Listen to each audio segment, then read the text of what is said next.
A very warm greetings to one and all watching this video lecture. Myself, Nishi Pathak, Assistant Professor, associated with Department of Management Studies at Rajkumar Goyal Institute of Technology, Ghaziabad.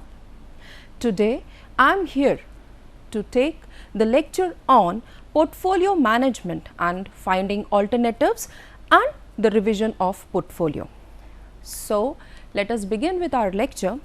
Now, first and the foremost thing that we should be very much aware about is what is portfolio all about. As you can see in the picture, it is written, don't put all your eggs in one basket. That is the basic concept of a portfolio. Let us move in further. Now, when we try to define a portfolio, it is simply a collection of financial investments that are held by a person at a particular point of time. Now, when we are talking about this financial investment, we could have shares, we could have preference shares, we could have different fixed deposit schemes of different companies. These could be the different avenues. Now, when we talk about portfolio, portfolio is making investment in the various financial investment avenues that we have discussed right now, in comparison to making investment into a single share. When we invest in a portfolio, it gives us a better combination of risk and return, just because of the characteristic of diversification and the correlation that is attached to each other in between the various avenues that are existing in a portfolio. So, when I am talking about correlation, I mean a negative correlation that is existing in between the various avenues that are there in our portfolio. More negatively correlated, more would be the better performance of the portfolio that we have selected for us. So, what is a portfolio? Portfolio is combining different options of financial avenues and then we are investing our amount into it in order to benefit from the diversification, because our risk gets diversified, right? We have better chances of return from the portfolio investment in comparison to what? To single share investment. If we invest in a single share and it goes into losses, that means our whole of the funds are going into losses. But when we are investing in portfolio, we are taking a number of options with us. If one option gets into loss, the other is having likely chances of going into profits. That would compensate the gain and the loss of each other, right? We have basically two notions that are followed while we are constructing a portfolio. We have the notion of diversification and we have the notion of negative correlation. When I am talking about the notion of diversification, I mean taking a number of financial avenues as an option that are manageable. And normally 15 to 20 financial avenues are considered to be manageable, right? As soon as we invest in more than one security, what happens is our non-systematic risk reduces. As soon as the risk reduces, the chances to earn more and more of profit increase. So, that is the benefit of diversification. When I come to the notion of negative correlation, we have two types. We must be aware about it. We have the positive correlation, we have the negative correlation. When I talk about positive correlation, two options are moving in the same direction in a very layman language. When I am talking about negatively correlation, I mean they are moving in opposite direction. So, when I talk about the share market, when I am talking about portfolio, if one is increasing, the other has the chances of decreasing, or if one is decreasing, the other has the chances of increasing. So, they can compensate the loss and profit with each other. So, that is the notion of negative correlation. So, while we are making the selection of the security, this particular point has to be kept in mind, that our securities to a great extent, as much as possible, are negatively correlated with each other. So, let us move further. Now, I have been talking about a portfolio, right? Portfolio is a collection of securities, it is a collection of a number of financial options, avenues and so on. Now, when I am talking about portfolio that is consisting of a number of options, it is not a luck by chance, it is not something that has happened as a coincidence, right, or by any chance. No, it is a proper scientific logical method that is followed while we are creating a portfolio. An efficient portfolio manager will keep the things in mind, like the objective, the constraints for an investor. Keeping all the things in mind, he is going to create the portfolio. So, it is nothing the matter of coincidence, but a thoughtful process, a scientific process that is followed by the portfolio managers to create a portfolio, right. And we have a broad 7 rigorous phases of creation of this portfolio, which are interrelated with each other. We cannot say one of the phase can be separated from the other. No, they are interrelated to each other. They move on step by step. Let us discuss these phases in detail. Now, first and the foremost thing that we need to focus on, the portfolio manager needs to focus on, is what are the investment objectives of the investor. Every investor has different options, expectations from the market. Some invest for the safety of their amount, they require safety. As mentioned in the points, we will be discussing these points itself. We have the safety, right. The people want their principal amount should be safe, so they can invest in avenues that are fixed interest giving or fixed return giving avenues. Some people require regularity of income. Regularity of income, maybe they require it after their retirement. So, that could be one of the option. They require regular income. Then other objective could be capital gain. That means the investor is investing for capital appreciation. It could be for tax saving. I am investing in financial avenues that would help in reducing my tax that I am paying. So, that could be the tax saving avenues. Then liquidity. What are my liquidity requirements? That means what are the time horizon associated with my investment. I require liquidity in short term, so I will have to look for the avenues in that ways. If I have a long term approach, I do not require liquidity right now, I can invest in shares because they are going to be fruitful, they are in the form of returns in long term only. Then it could be speculation, I want to make short term gains. Then hedging, I would like to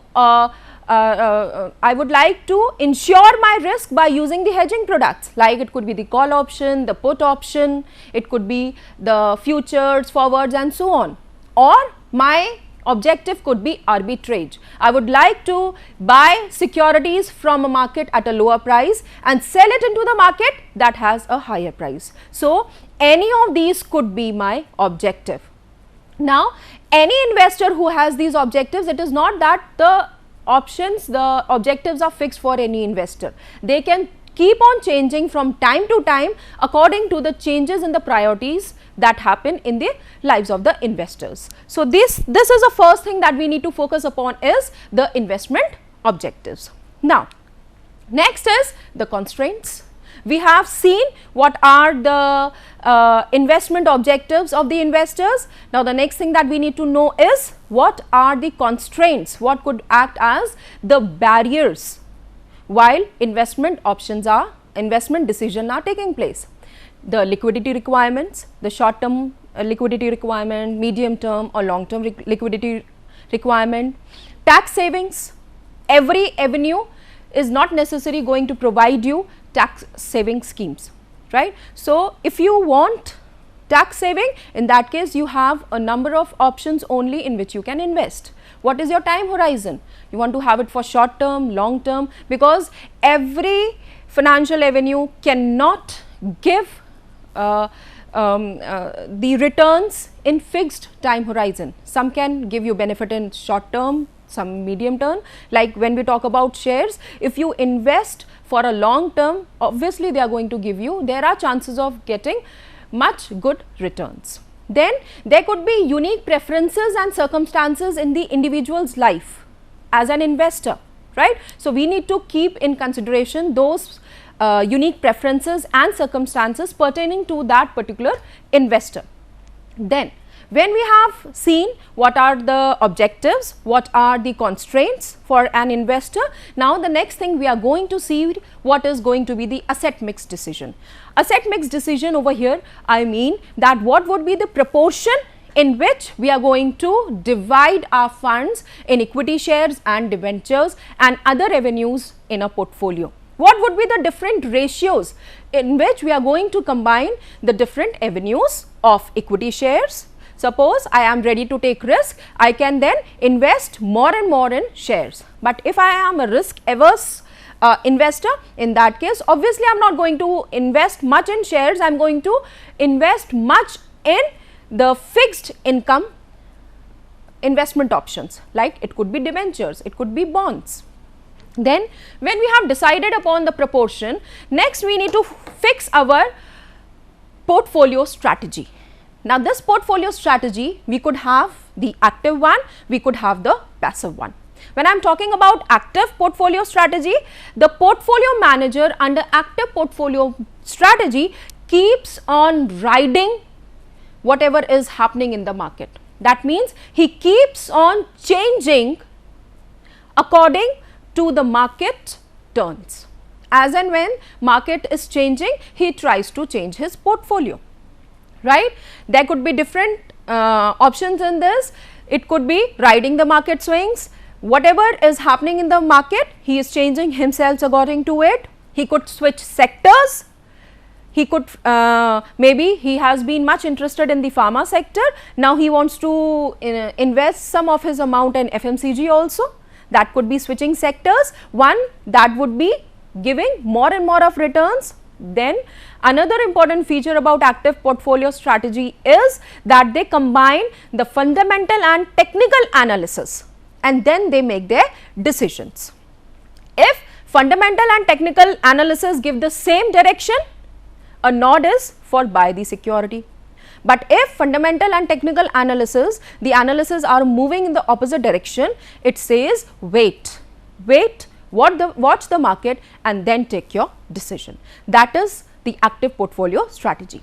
Now, when we talk about the passive portfolio strategy is we buy in the form of the portfolio, different avenues in the portfolio, and then we try to hold it. We try to hold it for a time horizon that is mentioned in the portfolio strategy. The time, it is not going to change as and when the market is changing.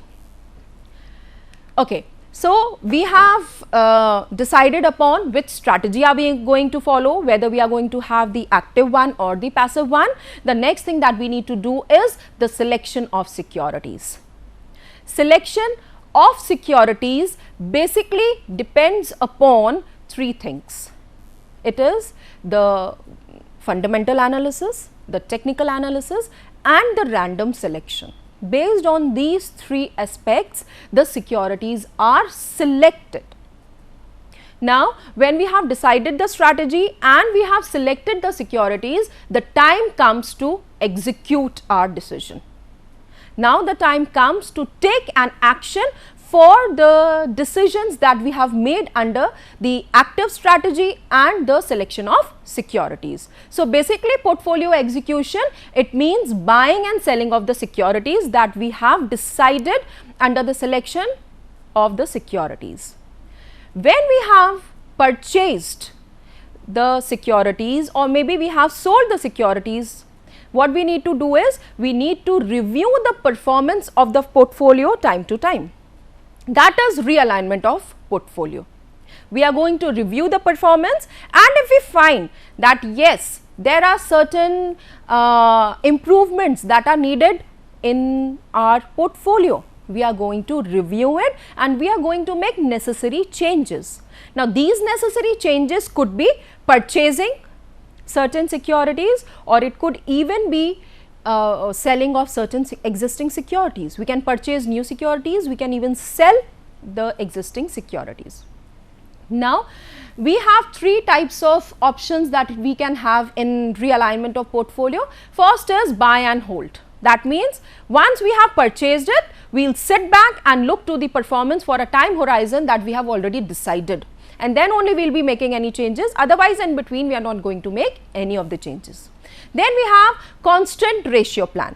The constraint ratio plan means the ratio, the proportion that exists between the equity and debentures. You are going to maintain that. We are not in any, anyhow we are not going to make any changes. If we are investing 60% in equity and 40% in debentures, we are going to maintain this particular ratio, this particular proportion for a particular time horizon that has already been decided under the portfolio strategy. Then we have constant portfolio proportion insurance plan.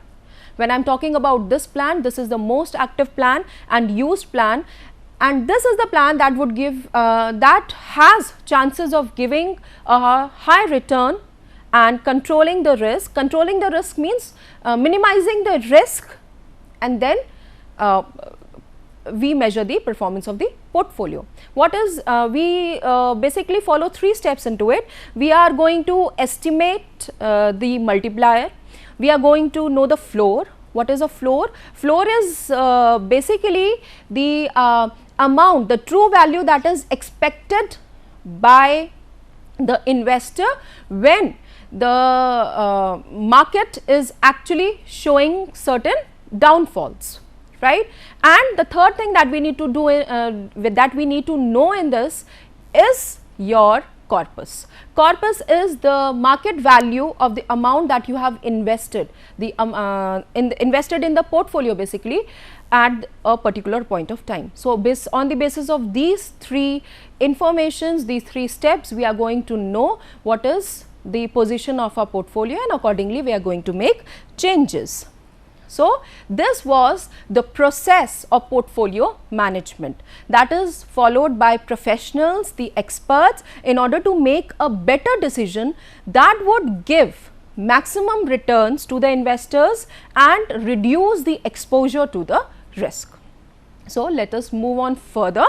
Now, when we were talking about when we were talking about the portfolio realignment, we were discussing about revision, right? Now, it has been noticed that portfolio analysis, portfolio execution are given a lot of importance, right? And we are not giving an equivalent importance to portfolio revision, though it also holds very great importance, right? Portfolio revision is basically what? It is basically the changes that we are making in our existing portfolios. It could be the entry of the new security, it could be the exit of existing securities, right? It could be the changes in the ratios. Maybe we were risk averse, now we are ready to take risks, so we will invest, we will increase our investment in equities more in comparison to the fixed income securities, the debentures and the bonds, so on. So, that is basically what portfolio revision means, right? So, portfolio, when we are talking about portfolio, we need to remember two variables, right? One is the securities and the total invested amount in each security. These are the two important things that we need to keep in check. Now, the financial markets are continually changing. That means there are changes, there are repercussions that are happening in the financial market on daily basis, we can say, or maybe on a particular time interval, right? So, if we do not make any changes in our portfolio, maybe we lose the chance to earn better returns, or it could be that we are exposed to a higher risk. So, that is why it is very much necessary that we need to revise our portfolio on a time to time, right. So, to conclude portfolio revision, it is what? Portfolio revision is the changes that we are going to make in the mix of the securities that are existing in the portfolio. Now, what is the need of for revision? It could be we have additional funds now, we can invest more into the portfolio, that could be one reason. There is change in the risk tolerance, right. I told you we could be risk tolerant, we could be risk averse. I am ready to take risk now, I am ready to tolerate the risk now. So, that is why we can revise our portfolio. Then investment goals, basically whatever have been our investment objectives, maybe my investment objectives was a regular income, but I think now capital appreciation would be much beneficial right now. So, maybe that could be my goal, that could be my objective. So, the shift in the objectives keeps on happening. So, we can revise the portfolio. Then another could be we need to liquidate a part of portfolio to provide funds for some other alternative use. At instant, I require some amount of money for some other use, and because of that I need to sell certain securities so that I can creep into the liquidity position. I can have some cash in hand to use for that particular alternative. That could be another reason I would be revising, maybe I would be selling out certain securities in order to get that liquidity position. Now, we have certain constraints in a portfolio. It could be the transaction cost. Transaction cost, the more and more transaction cost basically is the cost of brokerage that we are paying. It could be commission, right. More and more we revise, the transaction cost keeps on increasing, right. More and more we buy and sell the securities, it will increase the transaction cost. Then taxes, we need to pay taxes on a long term capital gains and short term capital gains. We need to pay lower on the long term capital gain in comparison to the short term capital gain. Now, when I talk about long term capital gain, I mean you purchase a security and keep it with yourself at least for 1 year and then sell off. That is a long term, the gain that you are going to have from such security after selling it after 1 year is your long term capital gain, right. So, you need to pay taxes on whether it is long term or whether it is short term. Then there are certain statutory stipulations that have to be followed by the portfolio managers that would make the portfolio revision process a bit lengthy, a time taking, right.